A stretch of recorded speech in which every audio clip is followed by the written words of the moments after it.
What's up, YouTube? Franchise Sports TV back again with another video. And as promised by one of my subscribers, actually, I promised one of my subscribers I would continue on with the series, which I will. The series is top 5 players from each NBA team, all 30. I go by what they have done for the team. Basically what they have done for the team. They're standing as an individual player as well. Either making a Hall of Fame, top 75, 50 player, Hall of Fame, whatever. And those are pretty much my two criteria: is what they done for the team and their individuality of what they done in the league and their impact and what they done outside of that team. And also, I'm going to be putting out there their best player for each team. So far, I have done the I did every team or city that I lived in. So far I have done the Milwaukee Bucks, Los Angeles Lakers, and the Phoenix Suns. And I totally forgot, I ain't gonna lie, I totally forgot who I picked for all three of those teams, starting 5, and also the best player from each team. I think for the Lakers, I want to say it's Kareem, but I think deep down I ended up picking Kobe. For the Suns, was actually a hard one to figure out. It was in between Charles Barkley and Steve Nash. I'm not counting Kevin Durant because he hasn't done anything. I'm not counting Devin Booker because I think Steve Nash and Charles Barkley have much more of an impact on the Phoenix Suns than Devin Booker has. For Milwaukee, I think I picked Giannis due to his longevity and being on the team, because I think he's surpassed Kareem now for longest tenure on the Bucks. But and the other one, I forgot the other two. I did 2 other teams as well. So far, I remember your comment one more time. So I did the Milwaukee Bucks, Los Angeles Lakers, Phoenix Suns, 3 states and cities that I lived in or near. And I did the Denver Nuggets and Miami Heat in honor of the NBA Finals. And I think the best player I picked out of the Denver Nuggets, I think I might have to change now. I think I did pick Jokic for the Denver Nuggets now. And I think for the Miami Heat, I picked Dwayne Wade simply because that's Dwayne Wade's team, synonymous with the Heat. So we're going to continue on with the series, and we're going to go with another ABA team, the San Antonio Spurs. Now, San Antonio Spurs, as much as people don't think they're, they are a small market team, but they have had a lot of Hall of Famer players on that team, all-stars on that team, going back to the ABA days. But I fairly think it was easy to pick this team, top 5 of this team. So starting with the center, I had to pick David Robinson. You cannot disclose David Robinson. I picked David Robinson over Artis Gilmore because Artis Gilmore really didn't win with the Spurs like that. He did not. So I can't pick him, so I had to pick David Robinson. David Robinson is a 2-time champion. He's an MVP. I think he won a Defensive Player of the Year. Let me see. Let me look at David Robinson's all his accomplishments with the Spurs. So it's kind of hard to pick that.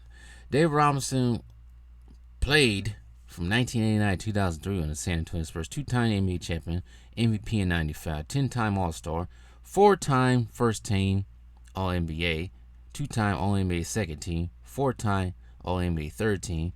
Yes, he was a Defensive Player of the Year in 1992, 4-time NBA All-Defensive first team, 4-time NBA All-Defensive second team, 5-time IBM Award winner, Sportsmanship Award winner, Citizenship Award winner, NBA Scoring Champion, NBA Rebounding Leader, NBA Blocks Leader, Rookie of the Year in 90, NBA All-Rookie Team, NBA Anniversary Teams of 50th Anniversary Team and 75, and his numbers was retired. I'm not going to go into his college. I'm just picking what he did with the Spurs. With his whole time with the Spurs, he averaged 21 points per game, 10 rebounds, and 3 blocks accomplishing over 20,000 points as well. And he's also a FIBA Hall of Famer and a Basketball Hall of Famer and a two-time gold medalist and bronze in 1988. So it's kind of hard to pick Artis Gilmore over him. So David Robinson will be the center, of course. Let's see here. Plus, Artis Gilmore only played for the San Antonio Spurs from 1982 to 1987. So he did most of his career with the NBA, ABA with the Kentucky Colonels and Chicago Bulls, 2 tensions on Chicago Bulls. So it's kind of hard to pick him over that. At power forward, it's not even a guess who's going to be at power forward. But at power forward is Tim Duncan. We don't need to go through his stats. Now, at the small forward position was kind of hard, somewhat. But I can't help but pick George Gervin. Can't help but pick that George Gervin should be on this list as small forward. I had to pick him. It was the only way. For y'all young kids out there that might be listening, George Gervin did play on the San Antonio Spurs for 11 years, from 1974 to 1985. Before that, he's on the ABA team. I think the ABA team, Pontiac. Yeah, it was the ABA team. No, it was not the ABA team. Sorry, the Potomac, or is it Pontiac? Yeah, Potomac Chaparrals. I don't know why I say Pontiac. Were a CBA team. Virginia Squires were an ABA team. San Antonio Spurs at the time were a ABA team. Julius Gervin. George Gervin. God, I had Julius Erving on my mind for some reason. Damn, ABA. But George Gervin also did play on the Chicago Bulls like Artis Gilmore. But I had to put him at the small forward position over Kawhi Leonard. I'm sorry. I keep saying Julius Erving. George Gervin was a 9-time All-Star. He was an All-Star Game MVP, 5-time NBA First Team, 2nd-time All-NBA Second Team, 4-time scoring champion with the Spurs. I think most of that was with the Spurs, of course. Duh. I'm not going to count his ABA stuff, but since he is part of the Spurs, he's a 3-time NBA All-Star, ABA, 2-time All-ABA Second Team, ABA All-Rookie First Team, and the number is retired with the Spurs number 44, and he is part of the 50th and 75th anniversary teams, averaging 26 points a game. This is combined the ABA statistics as well, and NBA, averaging 5 rebounds and 2 assists, and he's also a Basketball Hall of Fame in college. Now, I do want to say, I wonder if they separate his ABA. So, can't even separate his ABA because it's almost identical to the NBA. But regardless, I think he's more influential, more of a, can you say he's more of a Spur than Kawhi Leonard is? Yeah, you had to say he's more of a Spur than Kawhi Leonard is. Because outside of the 2 years on the Squires and 1 year with the Chicago Bulls, even when he was on the Chicago Bulls, he played 82 games and averaged 16 points per game. And that was with Jordan, too. But, yeah, I had to count both his ABA and NBA. I'm tripping. But, yeah, I just had to pick him over Kawhi Leonard. I'm sorry, people. But, at one point in time, in the 1979-1980 season, George Gervin did average 33.1 points per game. He actually averaged 30 points twice when he was on the Spurs. And this is when he was in the NBA Spurs. Because he did it again in 81-82 season, 32.3. But I don't think the Spurs were the Spurs of that, what they would become later on. Spurs weren't that big of a team during the 80s. But anyways, George Gervin at small forward. Now the shooting guard positions, you think the shooting guard position for the San Antonio Spurs, there's not many. One more thing about George Gervin before I go to the shooting guard. George Gervin is also one of 3 players in the NBA history to average 30 points a game and shoot 50% on field goals in his season as a guard. That including Michael Jordan, Stephen Curry. That's something Kawhi Leonard didn't do. The only thing Kawhi Leonard probably has over George Gervin is a ring. But you can't disclose or discount that before the drafting of David Robinson and Tim Duncan, George Gervin held most of the significant scoring records in Spurs history before those two got there. And he retired with the most blocks by any guard in NBA history. But he did play the guard in 4, but I'm putting him at 4. Now, I can go back to the shooting guard. It's so hard because San Antonio, maybe outside of George Gervin, the shooting guard position wasn't really that big. But at shooting guard, I have to pick Manu Ginobili. I think Manu Ginobili recently has become a Hall of Famer. I think you look at Manu Ginobili's stats, accomplishments. If you look at him, he is a 4-time NBA champion with the Spurs, 2-time NBA All-Star. I thought he had more All-Stars than that. 2-time, he should have had more All-Stars than that, but he played in a guard-heavy Western Conference too. When you behind, 2005. Yeah, that would have been hard. I'm surprised he got there in 2005, but he's basically during that time he's playing. Trying to think of the Western Conference guards, shooting guards at that time. The only two I could think of off the top of my head right now that was in the West was probably Kobe Bryant and Ray Allen. Then probably him off the top of my head. But he's a 2-time NBA All-Star, 2-time NBA third team, 6th man of the year, All-Rookie second team 2003. And his number is retired with the San Antonio Spurs. He did play for the San Antonio Spurs from 2002 to 2018. Before that, he was played overseas. Like most of these overseas players, they played in the Argentine Basketball League. And I think the other one was another Argentinian basketball team. They went to Europe from the 1998 to 2000 before he went to Italy to play in Italy. But he averaged 14 points a game. Not 14 points a game, 13 points a game. 14 points in total, 3 rebounds and 4. I'm getting all messed up. Sorry.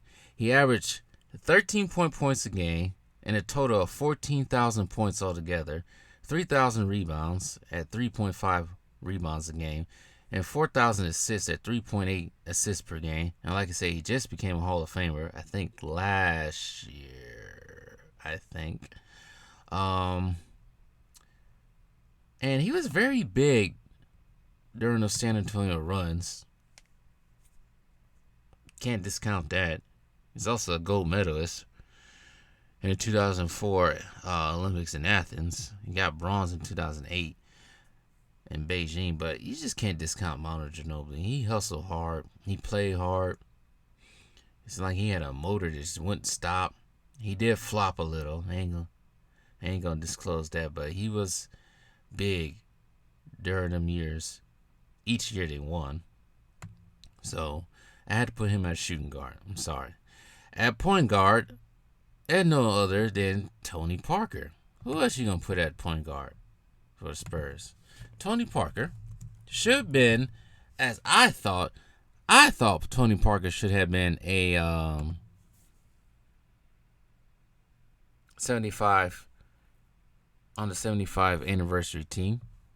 I think he should have been there before lots of other people. Tony Parker as well. He's sorry, getting tongue twisted. He's a 4-time NBA champion, Finals MVP, 6-time All-Star, 3-time NBA second team, 1-time NBA third team, rookie first team. His number is retired with the San Antonio Spurs. He also done a lot in France. I think he's up for Hall of Fame pretty soon. He should be. But for the San Antonio Spurs, I'm just counting his San Antonio Spurs, but I guess you got to count his time with the Charlotte Hornets as well. But in total, he scored 19,000 points, averaging 15.5 points a game, 3,000 rebounds at 2.7 rebounds a game, and 7,000 assists at 5.6 assists.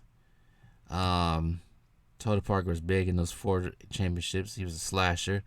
Necessarily wasn't the best shooter, but he sure can control the ball, bring the ball up the court, find the open man, dump it down, and like I said before, slash and get to the basket. At one point in time, as the story goes, Greg Popovich always had this fool crying, but he toughened him up. Got 4 championships out of him. But let me see right here. I think he should be Hall of Fame status pretty soon. Should be.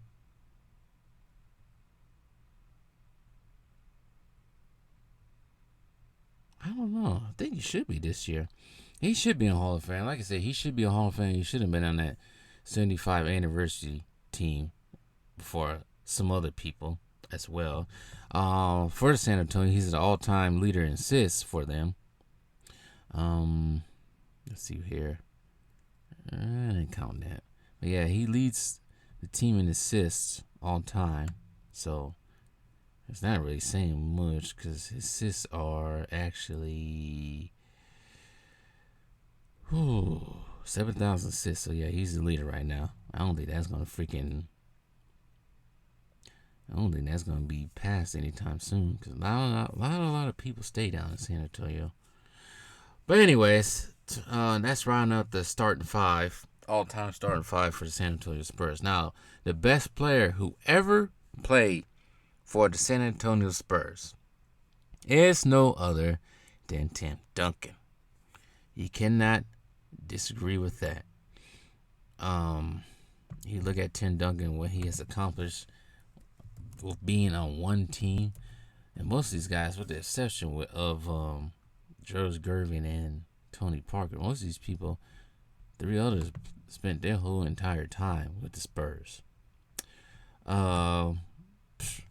He's a 5-time champion, Tim Duncan. 3 times Finals MVP.